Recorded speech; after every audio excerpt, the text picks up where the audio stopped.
আজকের ভিডিওতে আপনাদের সবাইকে স্বাগত জানাই। আমি সৌম্যজিৎ আর আপনারা দেখছেন লাইফ অ্যাট মোস্ট। তো আজকের ভিডিওর টপিক আমাদের সবচেয়ে অযত্নের গাছ আমাদের ছাদে, সেটা হলো করবী।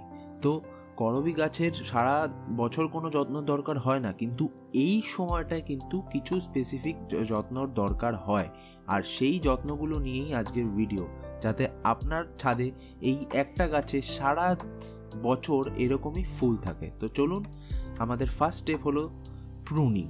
প্রুনিংটা আমরা কেন করব? প্রুনিং করা দুটো রিজন। এক, প্রুনিং করলে গাছের যে গ্রোথ হরমোনসগুলো আছে সেগুলো আরও গাছ বাড়িয়ে তোলে আর তাড়াতাড়ি গ্রোথ নেয়। সেকেন্ড হলো গাছ কি করে, একটা ইউনিফর্ম স্ট্রাকচার মেনটেন করে। তো এই সময় আমরা সব ডালগুলো প্রুনিং করব। আচ্ছা, প্রুনিংটা কিভাবে করছি দেখে নিন। একটা নোট ছেড়ে প্রুনিং করছি, মানে ওই নোট থেকেই ডাল বেরোবে। আর প্রুনিং করার যে অ্যাঙ্গেলটা ওটা একটু নিচের দিকে হবে, যাতে কখনো উপরে যদি বৃষ্টির জল বা কোনো রকম কোনো জল পড়ে সেটা উপরে স্টে না করে, ওটা আস্তে আস্তে নিচে থেকেই নিচে পড়ে যায়। ঠিক আছে? আর এই সময় যে কোনো রোগা ডাল যেগুলো আপনার দেখতে ভালো লাগছে না বা যেগুলোতে গ্রোথ অত ভালো আসেনি, সেগুলোকেও আমরা কেটে দেবো।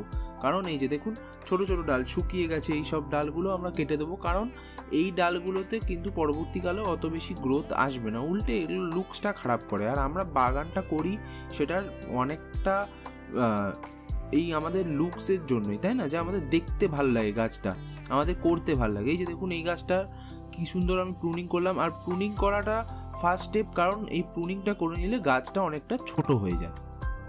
তো এরপরে আমরা দেখবো আমাদের নেক্সট স্টেপ, সেটা হলো রিপটিং। তো এই প্রুনিংটা আমি করে নিলাম যাতে রিপটিংটা করতে আমাদের সুবিধা হয়। তো ফার্স্ট আমরা দেখে নেবো যে আমাদের রিপটিংয়ের জন্য যে মিডিয়াটা দরকার সেটা আমরা কিভাবে তৈরি করছি।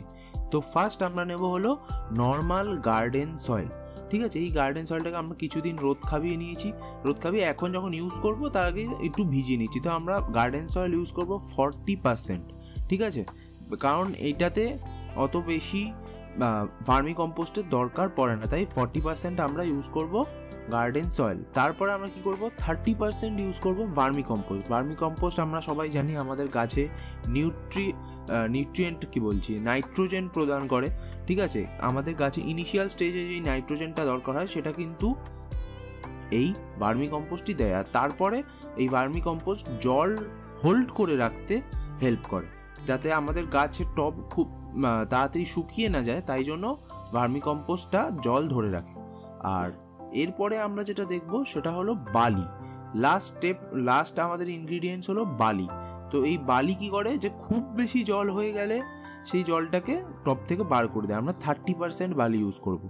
তো টোটাল আমরা কি ইউজ করছি, 40% গার্ডেন সয়েল, 30% ভার্মি কম্পোস্ট আর 30% বালি। বালির মধ্যে কোনো রকম পাথর থাকলে সেগুলো বার করে নেবেন, কোনো দরকার নেই। নর্মাল শুধু বালি থাকলেই ওটা বেটার। আর বালিটা আমি ইউজ করেছি কনস্ট্রাকশনের বালি। ঠিক আছে? মোটা দানা বালি। তারপরে আমাদের মিক্সচারটার মধ্যে আমি একটু চুন মিশিয়ে নেবো। আর চুনের সাথে আর একটা জিনিস মেশাবো, সেটা হলো ট্রাইকোডার্মা ভিরিডি। এটা একটা ন্যাচারাল ফাঙ্গিসাইড না ফাঙ্গাস, যাই হোক।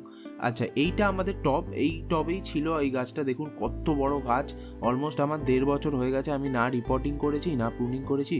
তো এই দেখুন গাছটাকে বার করতে গিয়ে আমার টবটাকে ভাঙতে হয়েছে রীতিমতো, মানে অন্য কোনোভাবেই বার করা পসিবল ছিল না। দেখুন পুরো রুট বাউন্ড, আর মা আগের দিন জল দিয়ে দিয়েছিল, মানে সেদিন সকালে জল দিয়ে দিয়েছিল, তাই রুট বলটাও ভেজা ছিল। তো এই আমাদের একটা বড় টপ নিয়ে নিয়েছি, 14 ইঞ্চি টপ নিয়ে ওটার খোলামকুচি দিয়ে ওটার ফুটোগুলো ঢেকে নিয়ে একদম আমার পটিং মিক্স দিয়ে ফিল করে মাঝখানে বসিয়ে ভরে দিয়েছি।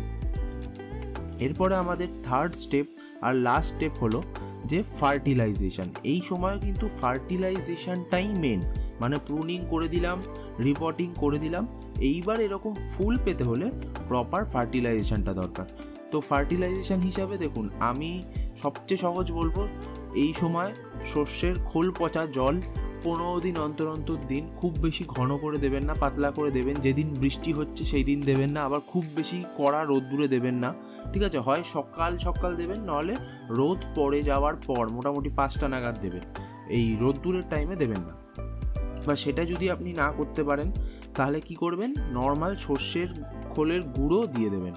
আচ্ছা, আমার চ্যানেলটাকে কিন্তু সাবস্ক্রাইব করতে ভুলবেন না, আপনাদেরকে নতুন নতুন সব ইনফরমেশান দেবো আমি গাছ নিয়ে।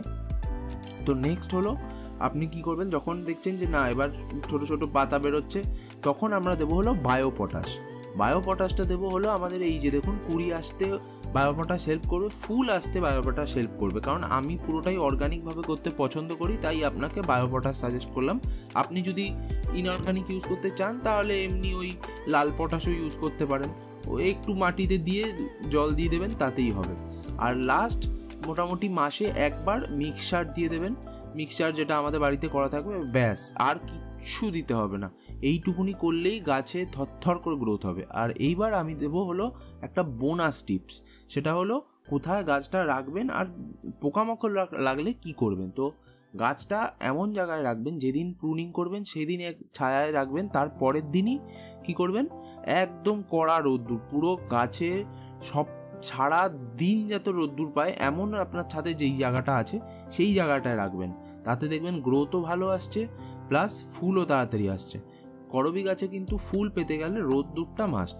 আর তারপর রইল পেস্ট, খুব একটা পেস্টের হয় না, সংক্রমণ হয় না, তাও মাসে একবার আপনি 1 লিটার জলে 1 ml ফাঙ্গিসাইড গুলে দেবেন, আর 1 লিটার জলে 1 ml যে কোনো পেস্টিসাইড। আপনি যদি বায়ো প্রোডাক্ট ইউজ করেন তো কাকা আছে, থিটা আছে, কাটাপ্পা আছে, এগুলো ইউজ করতে পারেন। আর আপনি যদি ইনঅর্গানিক ইউজ করেন তাহলে তো সবচেয়ে বেস্ট হলো কনফিডার।